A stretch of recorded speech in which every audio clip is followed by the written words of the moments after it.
So for sections 6.7 and 7.5, we'll be talking about probability using integrals, and we'll also be talking about some applications of integrals other than just probability and statistics, particularly things like solving a story problem given a rate of change, and a particular type of problem called consumer surplus.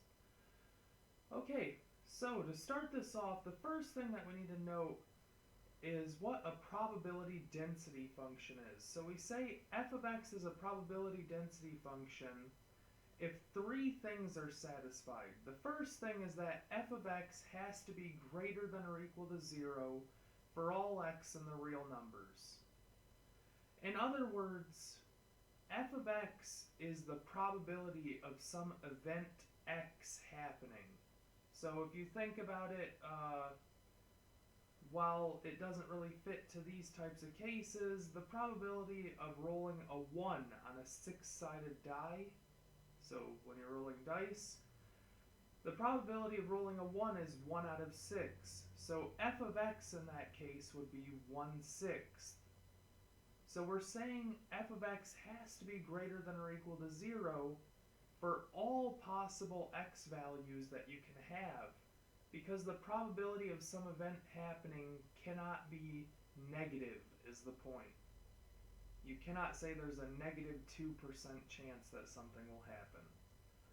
Okay, from there, the second case is that the integral from negative infinity to positive infinity of f of x dx has to equal 1. Okay, what this is saying is if you take all of your probabilities and add them together. Remember, an integral, a definite integral, represents the sum of all of this function over this interval. It's the limit of the sums. So if you add up all of these probabilities, then it has to equal 1. Remember that 1, if you convert it to a percent, is the same thing as 1.00, and if you move the decimal to the right 2 times, you get 100%. In other words, this is saying that when you add up all of your probabilities together, they have to be exactly 100%. It wouldn't make sense to say that when you add all your probabilities together, there is a 97% chance of everything happening. It has to be exactly 100%. And finally, from there, before we get to just one quick note at the end, the probability, or P, of x being greater than or equal to c or less than or equal to d, so the probability that x is within this interval c to d is equal to the integral from c to d of f of x dx. So whenever you need to calculate the probability that x is in some domain or some interval, all you have to do is find the definite integral with your limits of integration being those two values. And this will give you that probability. From there, the one quick thing to note is that x has to be a continuous random variable for this to be true. We deal with two types of variables mainly when we're dealing with probability and statistics. We deal with continuous random variables and discrete random variables. In this class, we will basically just focus on continuous random variables. But it is worth knowing what each of them are to understand what that means, why that's so important. So, moving on to our next page here, we're going to make a note of what each of them are. So, a discrete random variable has countable options. So what does that mean? It literally means that you could take all of the possibilities that your x value could equal. So again, like rolling dice. If you take a 6-sided die, you could count all of the options. 1, 2, 3, 4, 5, 6. It's countable. This number can be infinite though. If you think about counting to infinity, 1, 2, 3, 4, 5, 6, 7, and you would just keep going forever. You'd never reach the end, but you have a way to count it or order the values. That is still a discrete random variable. The numbers listed all the way off to infinity. A continuous random variable, however, has uncountable options. The easiest way that I've found to think of this is try to order all of the numbers between 1 and 2. And when I say all of the numbers, I mean every decimal you can think of. So even if you started at 1 and you said, well, let's start at 1.1, you've already missed an infinite amount of numbers. Imagine what's between here. Sorry. We have 1 and 1.01 between 1 and 1.1. And from there, between these two values, there are an infinite amount of numbers that we're missing. We could think of 1 and 1.001. And we could keep going. There are so many numbers that we would never be able to know what number comes right after 1. We could never list it because this table of values could just keep going on forever and ever and ever, and we'd never get the exact value that comes after 1.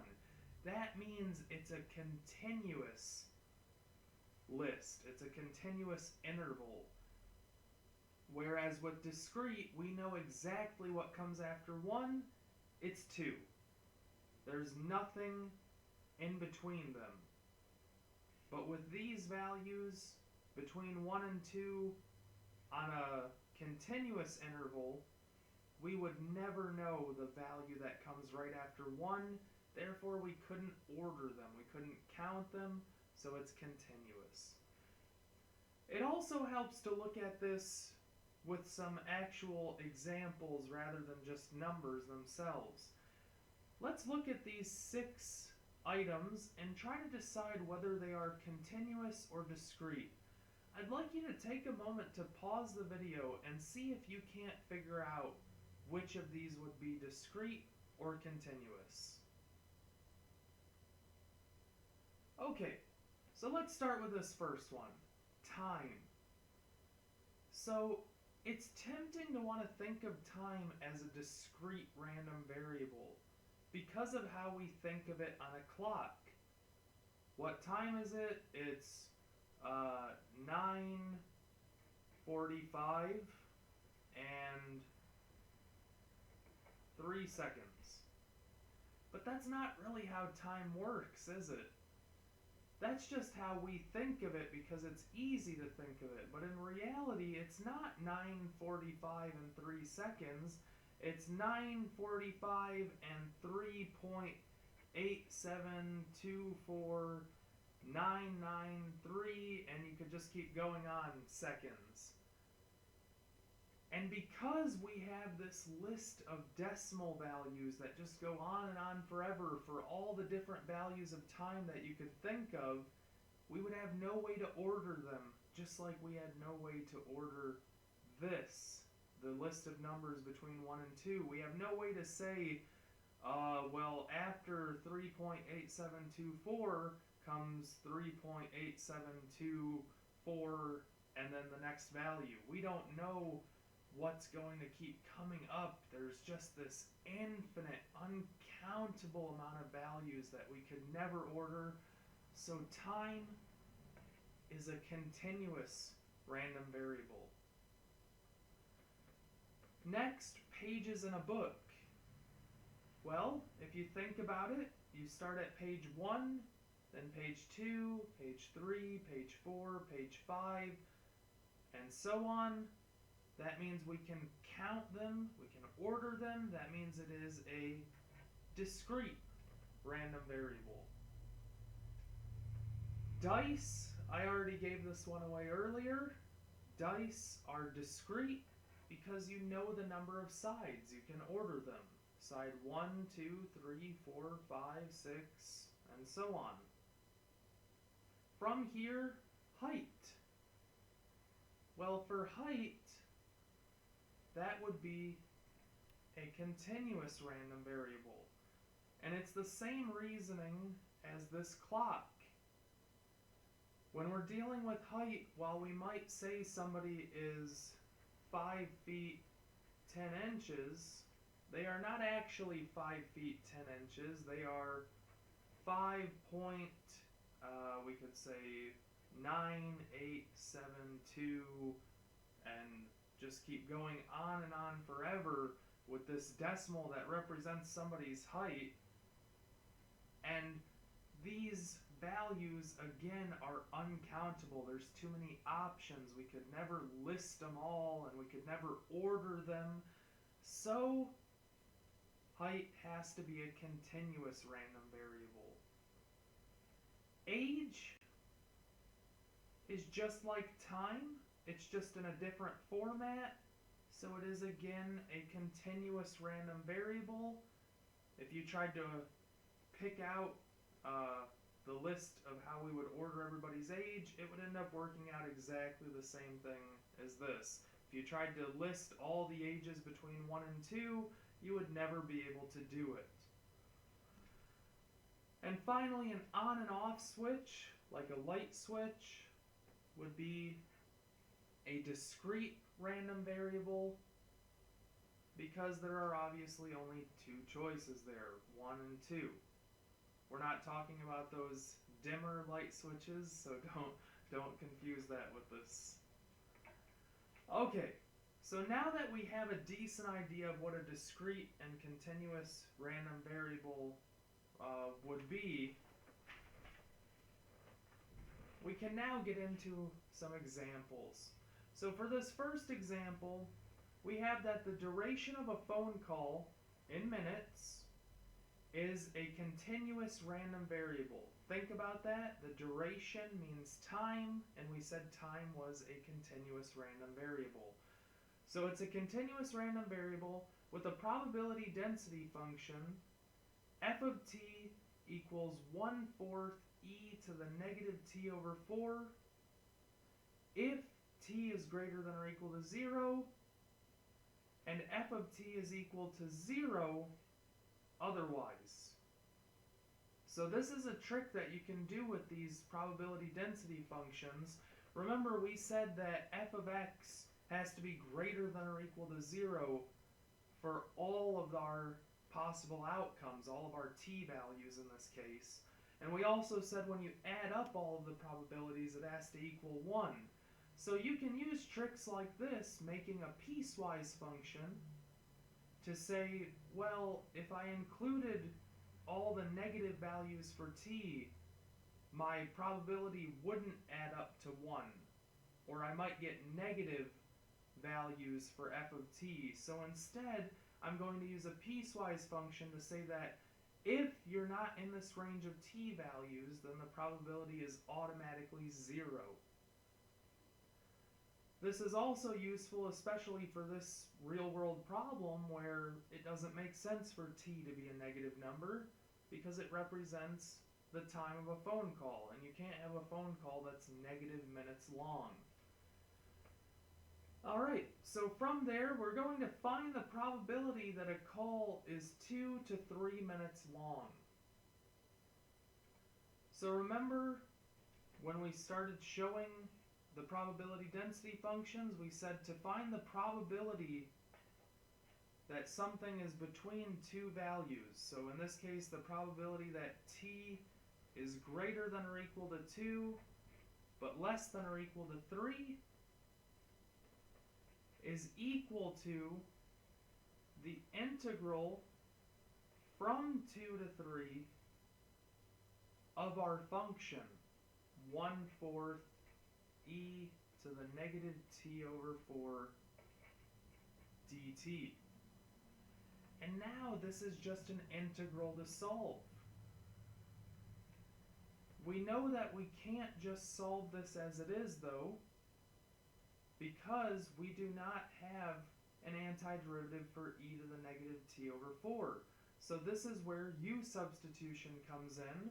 We're going to let u equal what's inside of our complicated function, this negative t over 4.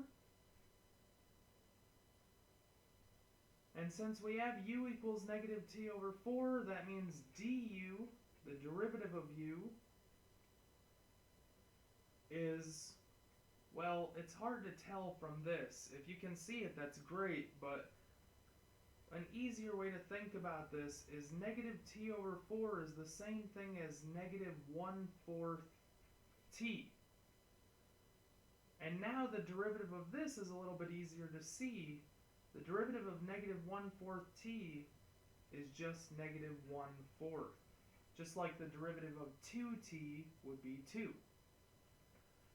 But remember, we always put a dx or a dt in this case after we find our du value. Okay, so from here, we can now use our u substitution. We have the integral, and note that we can plug in u, we get e to the u, but we don't have negative 1/4 dt. We have 1/4 dt. So in order to get that negative, we have to multiply by a negative on the inside of the integral and a negative on the outside of the integral. And when we do that, we have now kept the problem exactly the same as it started. A negative times a negative is still a positive. But we now have du, our negative 1/4 dt. So we have the negative integral of e to the u du, and all we have to do from here is find our new limits of integration. And remember our new limits, we take our original limits and plug them into the u equation. So we get 2 plugged into negative t over 4 gives us negative 2 over 4. 3 plugged in gives us negative 3 over 4. And now at this point, it's just a matter of taking our antiderivative and solving. I'm going to do a little bit of simplifying before we do that, just to make the solving a bit easier, but we're basically done from there.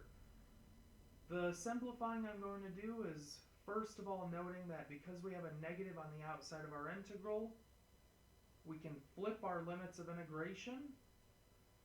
So we can get rid of the negative and swap the limits, which gives us the integral from negative 3 over 4 to negative 2 over 4, e to the u du.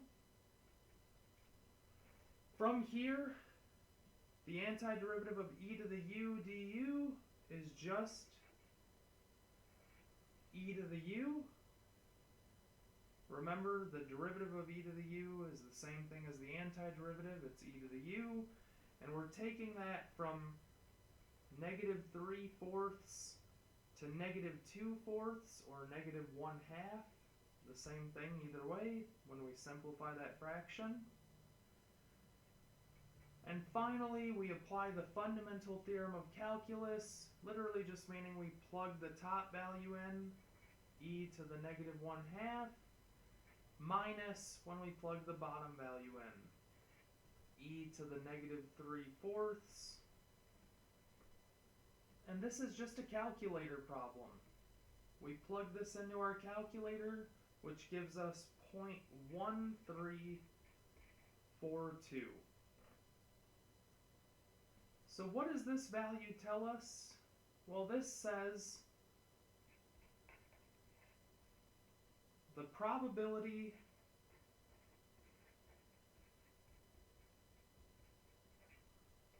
of a call being 2 to 3 minutes long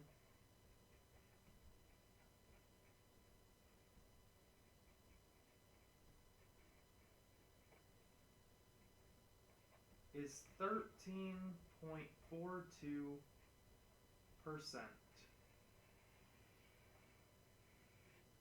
Remember, if you're not sure why we have 13.42% there, remember to convert a decimal to a percent. You move the decimal 2 places to the right, which gives us 13.42% in this case. Okay, so from here we're going to keep going with this.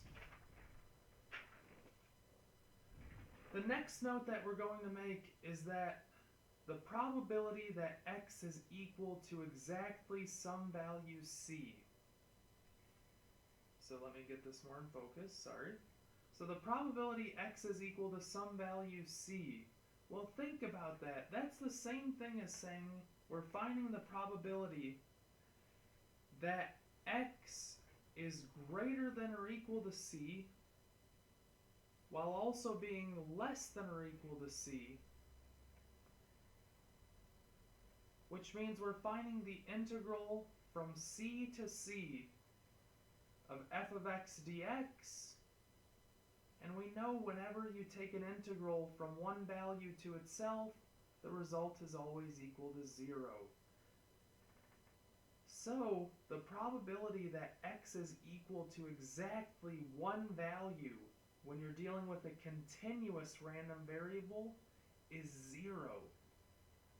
It's a very odd thing to think about, but what's the same thing in like a real world example would be, what's the probability that someone is exactly 23 years old in a given room?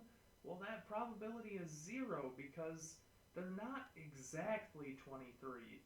You could say, what's the probability that they're between 23 and 23.1 years old? And then there is a good chance that that happens. But the probability that they are exactly one value is extremely low, literally meaning it is just 0. There's no chance that that could happen, that they are exactly that. So this is something to be aware of when you're dealing with continuous random variables. Alright, so from here, we're now going to get into a problem that is less about probability and more about showing more applications of these integrals. So we have that the rate of change of the income produced by a vending machine is given by the function f of t equals 5,000 e to the 0.04t, with t in years since installation. Find its total income in the first 5 years. So the most important thing to note here is this right here, the rate of change. This function represents a rate of change, meaning it represents a derivative. So if you want to reverse a derivative, you need to find the antiderivative of this function, 5,000 e to the 0.04t dt. We do need our limits of integration though. So it said t is in years since installation. What would that time be? 0. From year 0 or from time 0 all the way through its first 5 years. So from 0 to 5 are our limits of integration. And now, if we take this antiderivative, we're reversing this rate of change. That will give us our total income in the first 5 years. So always look for these key words. When you see rate of change and you're trying to find a total, that means you need to find an antiderivative. If you're given a total and you want to find the rate of change, then you do the opposite. You find the derivative. Okay, so from here, this is going to be another U substitution problem because we have a complicated function inside of our function e. We can't just take the antiderivative as it is. So we have U is equal to what's inside of E. So we have 0.04t. So du is the derivative of 0.04t. That's just 0.04 dt. Remember, whenever you have a constant multiplied to just the variable, the derivative is just that constant. So we do not have du yet. We have 5,000 dt. We need 0.04 dt. So remember our trick for this. I'm going to write it in its own step because this is going to get messy. We take this value, 0.04, and we divide it by whatever constant is already being multiplied, so 5,000, and that's what we multiply by. 0.04 divided by 5,000 times e to the 0.04t dt. And in order to multiply by this, oh, I apologize, we need that 5,000 there, so 0.04 over 5,000 times 5,000 e to the 0.04t dt. This is all being multiplied together. I apologize for how messy that looks. So now that we've multiplied by this value, we have to multiply by its reciprocal on the outside. 5,000 over 0.04. Note that if we multiplied these two values together, they would cancel out, leaving us with just 1. So we have not changed the problem by multiplying by these two values on the inside and outside. Okay, so with that in mind, the reason we just did that is because now this 5,000 cancels with this 5,000, leaving us with 5,000 over 0.04 times the integral from 0 to 5 of 0.04 e to the 0.04t dt. And now we can use our u substitution. U is 0.04t, which is going to go in here. So we have 5,000 over 0.04, which you could simplify in your calculator. I'm just leaving it as it is, though. So we have e to the 0.04t is now e to the u, and 0.04 dt is now du, and we're integrating this from 0 to 5, but now that we've switched to u as our variable, we have to plug 0 and 5 into the u equation, so we get 0.04 times 0 and 0.04 times 5. So when we integrate, we have 5,000 over 0.04 times the antiderivative of e to the u is e to the u again.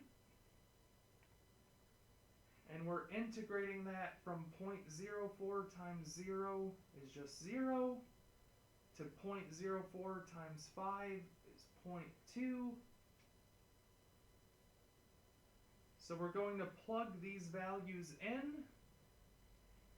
We get 5,000 over 0.04 times e to the 0.2 minus 5,000 over 0.04 times e to the 0, which, when we plug this into our calculator, finally leaves us with 27,675.34. So, the vending machines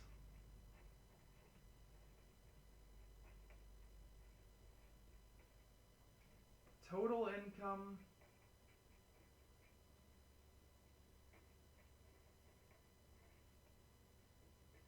in the the first 5 years is $27,675.34.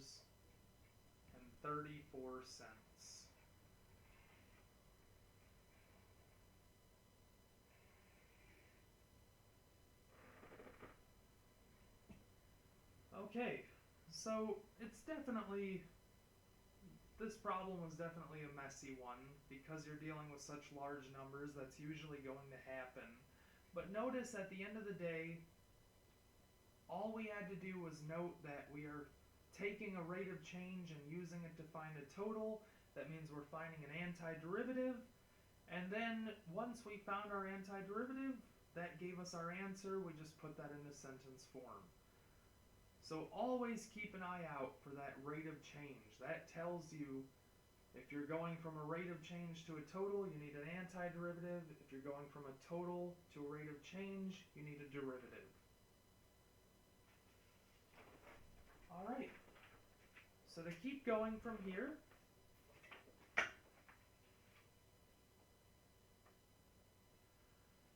we have a definition for what we call the expected value. So let me get this a little easier to see here, hopefully. The expected value over some interval a to b is equal to the integral from a to b of x times f of x dx.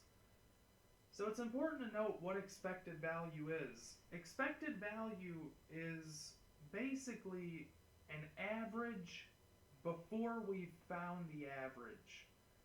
So if I said, if I roll a six-sided die, what's my average value going to be of the number that comes up? So from 1 to 6. To find that average, I would just keep rolling the dice and then adding up my total score and then dividing it by the number of rolls I did. That's an average. Expected value is saying we don't have time, basically, to go through finding that average, going through all those rolls. Or maybe we just don't want to go through that. Expected value says before you make any rolls, what can you expect the average to be? And this formula allows us to predict that average. Okay, so with that, we're going to find the expected value given a probability density function of 3 over 125x squared, and we're finding the expected value for our x values being from 0 to 5. All right, so with this, we're going to plug in our formula. So from 0 to 5, that's our a to b. So the integral from 0 to 5 of x times our function. So of x times 3 over 125x squared dx. So we'll start simplifying this. We have the integral from 0 to 5 of 3 over 125 times x squared times x will give us 3 over 125 x cubed dx. And now to take this antiderivative, this is just our power rule. We're going to add 1 to the exponent. So we get 3 over 125 times x to the 3 plus 1 over 3 plus 1. And we're integrating that from 0 to 5. We'll keep going with this, simplifying. We have 3 over 125 times x to the 4th over 4 from 0 to 5.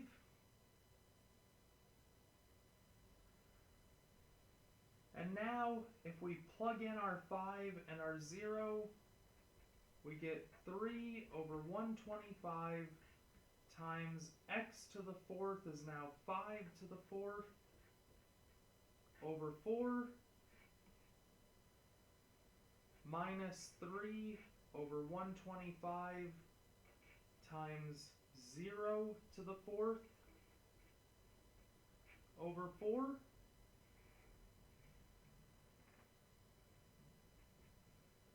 And now if we simplify that, plugging it into our calculator that is, we would end up with 15 over 4. So we expect, note that we didn't do any test runs, we didn't plug in any values or anything like that. We are just expecting that if you were to go through the simulation of finding all the probabilities as you keep going through testing whatever scenario this would be in a real world situation, it obviously doesn't represent rolling a die because we're dealing with a continuous random variable. But if you were to go through this, then we would expect the value, the outcome, to be 15 over 4, or 3.75, between the values 0 and 5. Okay, so again, this is not an average. We did not calculate anything. We did not actually run through any tests. This is just what we would expect the average to be. But in reality, we all know that probability can be unpredictable. It doesn't actually always end up being this value for your average. All right. So we're nearly there. From here, we have a definition for what we call the normal probability density function. So this is a pretty complicated function. We have f of x is equal to 1 over sigma times 2 pi times the square root of 2 pi, that is, all times e to the negative quantity of x minus mu squared. So all of x minus mu is being squared, all over 2 sigma squared. Where sigma is our notation for standard deviation, and mu, this u that looks like it has a little line extending out of the front of it, is the mean. Okay, so just to make one thing clear, as I know this formula is extremely intimidating, this is purely a calculator problem. Whenever you see the normal probability density function, immediately know you are just plugging in values, you're letting your calculator handle it from there. And the reasoning for that is we cannot find the antiderivative of this problem on our own. It's e to the x squared. Once you get rid of all these constant values, there is no u substitution that could let us solve that. So we can't do anything with this. Only our calculator can handle it. With that in mind, the normal probability density function is extremely useful. It comes up in so many different things. You've dealt with it in your life at some point or another, whether or not you realize it. It's essentially this bell curve shape that you're seeing here. Ignore this little part that I scratched off. It was just a mistake that I accidentally drew that. And this shape should be as uniform as possible. I'm doing my best. I know it's a terrible drawing, but essentially this left side up to this vertical blue line should be the same shape as the right side as it comes down on the other side. And we say that this vertical line here, this blue one, represents mu. It represents the mean. And these two dotted vertical blue lines represent mu minus sigma and mu plus sigma. In other words, they represent all the data that is within one standard deviation of the mean. So you're probably thinking, well, what does that mean? Why is that important? Well, if you take your mean and you go one standard deviation to the left and right of it, then 68.26%, you have a 68.26% probability of getting all those values. In other words, 68.26% of the entire area under this curve is within those two values. That's what's so nice about the normal probability density function. It groups all of our data into a very easy to understand format. So we can talk about the probability of being within a certain range of numbers just by looking at where those numbers are on this curve. If the mean were 10 and the standard deviation were 2, so let me put like an example there. If the standard deviation is 2, then 10 minus 2 would give us 8, and 10 plus 2 would give us 12.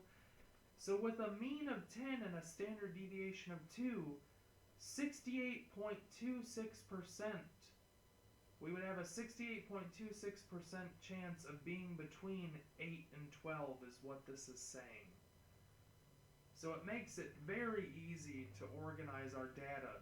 Likewise, if we go 2 standard deviations away from the mean. So again, same example, 10 and 2 for our standard deviation. Then if we went 2 more away, we would have 6 and 14. 95.44% of our data would be between 6 and 14. And finally, if we went 2 more away, so another standard deviation away, so 4 and 16, then 99.74% of all of our data would be within this range of 4 and 16. This is really useful, for example, a company. If you're designing a certain item, let's say weights, dumbbells at a gym, you are making a 10-pound dumbbell, you need to make sure that there's a 99.74% chance that the dumbbell, a 10-pound dumbbell, is between, say, 9.75 pounds and 10.25 pounds. Because if it's outside of that range, then you can't really call it a 10-pound weight anymore, and you're tricking your customer. So it's very important that this is used in the real world, and it is used quite often. It's a very, very useful tool in probability. So we're just going to go through an example with this. I'm going to leave this off to the side. I know it's not fully in view, but I want to leave it as much as possible for this next example.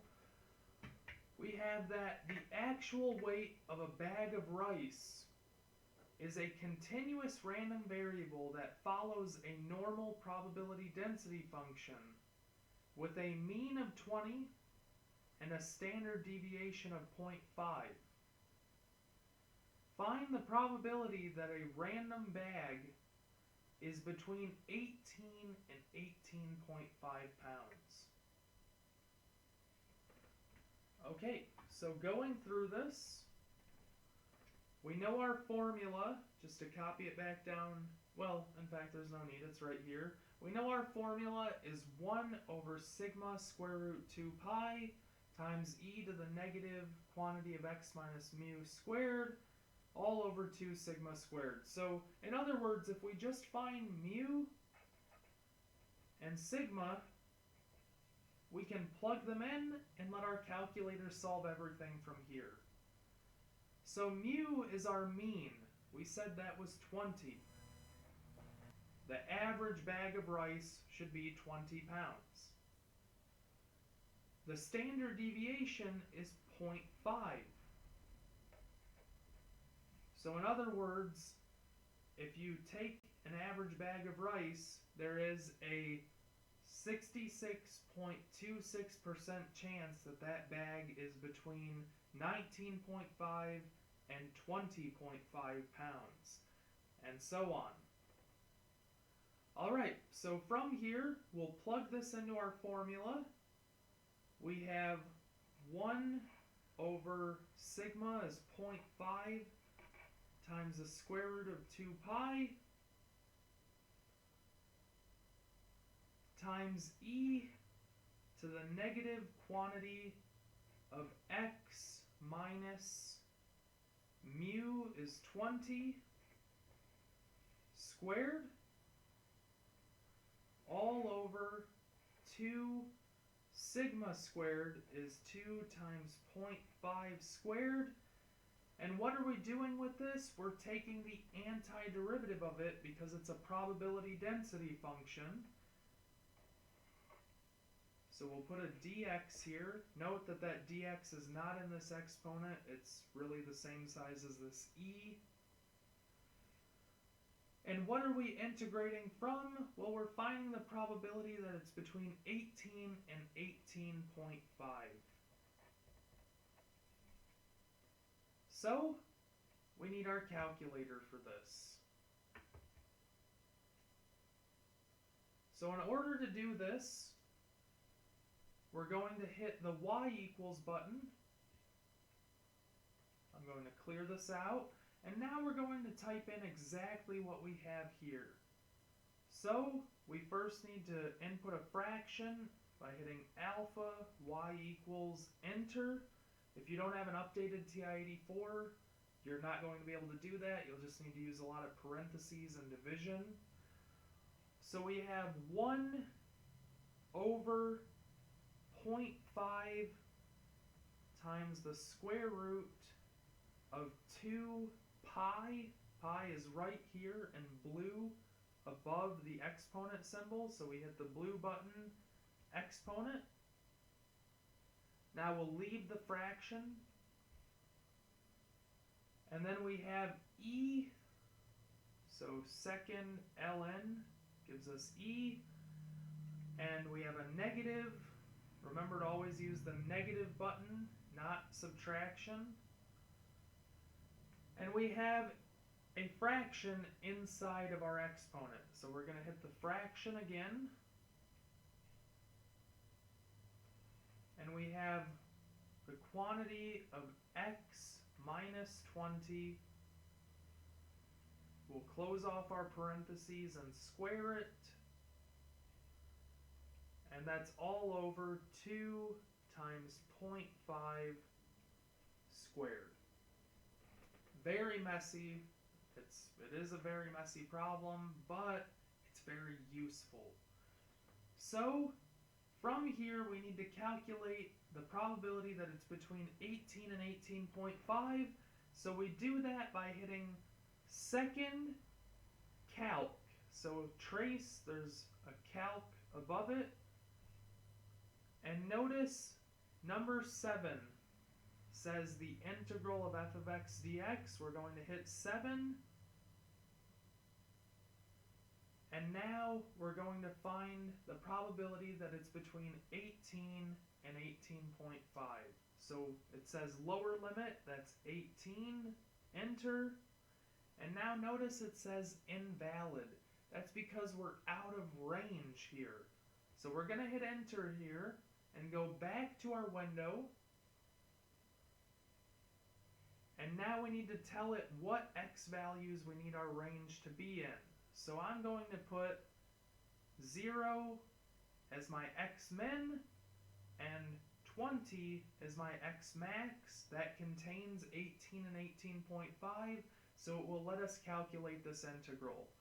Now again, we go back to second calc 7, and now it's going to let us solve this. We hit 18, enter, and now it wants the upper limit, which is 18.5, enter, which gives us 0.0013.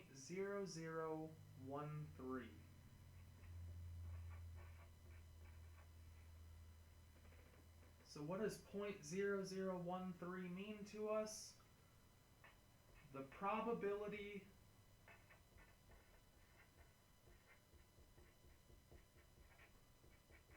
that a bag of rice is 18 to 18.5 pounds is 0.13%. Remember, to convert a decimal to a percent, we move the decimal place 2 units to the right. Does that make sense in this problem? Well, let's think about it. We said the mean was 20 and the standard deviation was 0.5. So what's the probability that will be between 18 and 18.5? If we go 3 standard deviations away from 20, that means we're taking 20 and subtracting 3 times 0.5, which is 1.5. That gives us 18.5. And if we add 1.5 to 20, we'll get 21.5. 99.74% of all our data should be between 18.5 and 21.5. So what's the probability that we're between 18 and 18.5? It should be almost nothing, because almost all the probability is in this range, and 18 to 18.5 is outside of that range. Okay, so we'll keep going from here. We just have one problem left with its own definition, and this is what I mentioned earlier in the problem, earlier in the section, that is, consumer surplus. So consumer surplus is an application of definite integrals. We say consumer surplus, or CS, is equal to the integral from 0 to x bar of dx minus p bar dx. So don't confuse this d of x with this dx. This is the antiderivative is with respect to x. This is a function, d of x. So now we need to explain what all of these values actually mean. First of all, we say p equals d of x is what we call the price demand function. So consumers demand X amount of units at some price P. P bar is the unit market price. So whatever price one unit costs, one slice of pizza, one hot dog, one phone.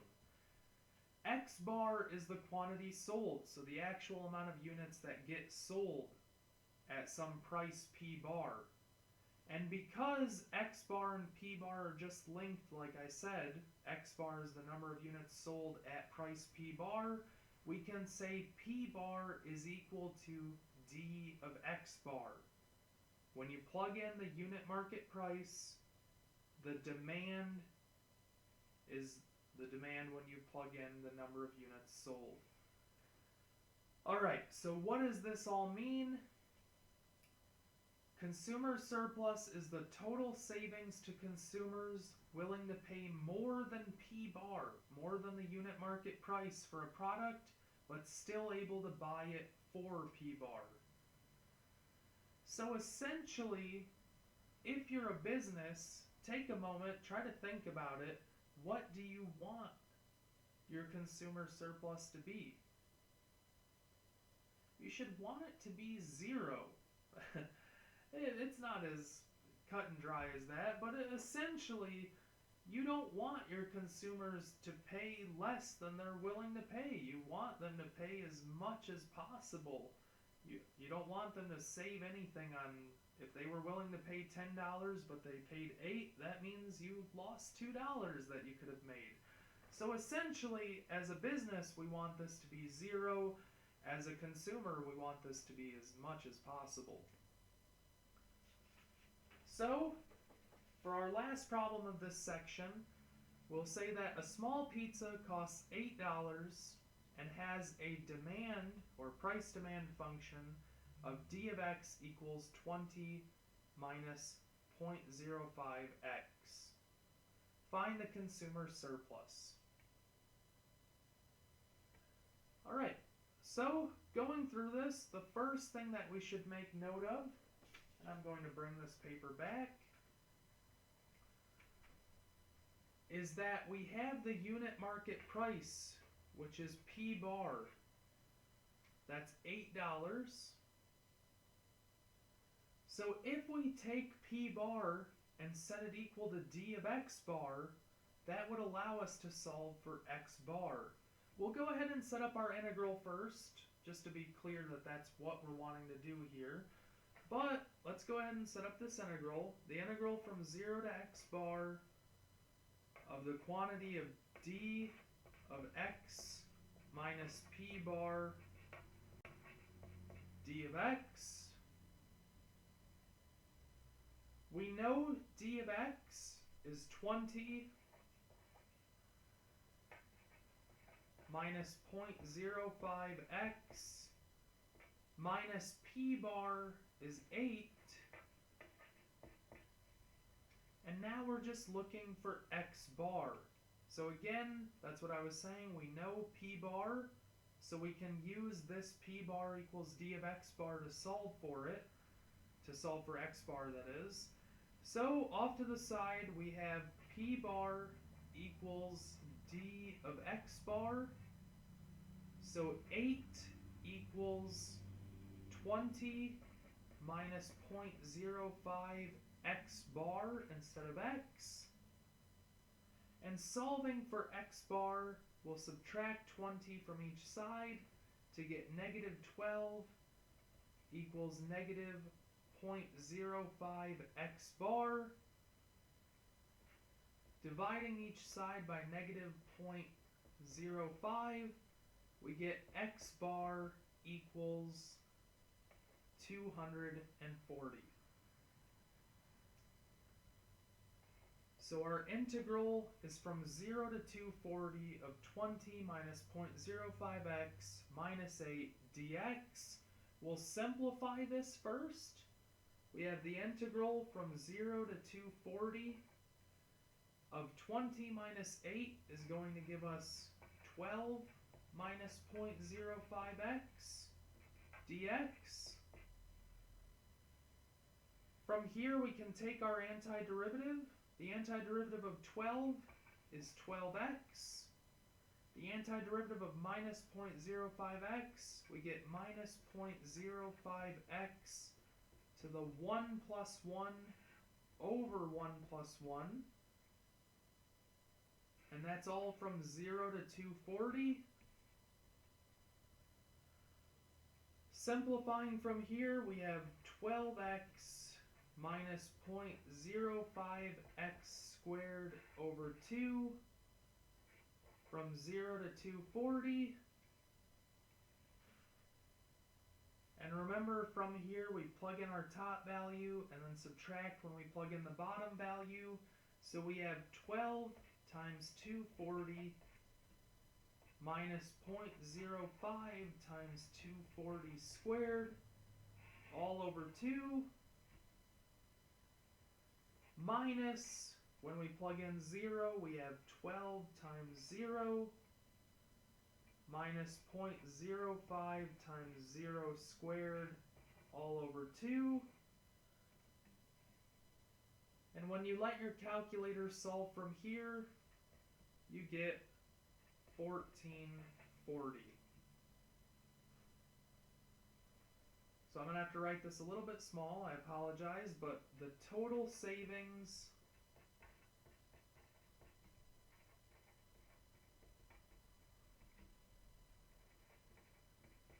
to consumers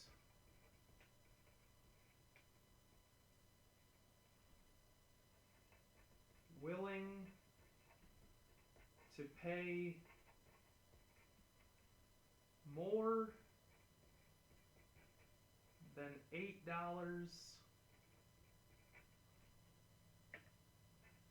for the pizza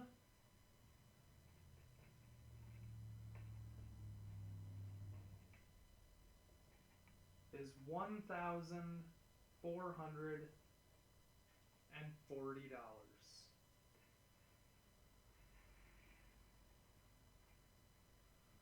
And that's it. That's our consumer surplus. All the consumers combined, if you take all the money that they saved by not spending more than they wanted to, by saving, sorry, that's incorrect. By spending less than they were willing to is the correct way to say that. The total amount they all saved combined is $1,440.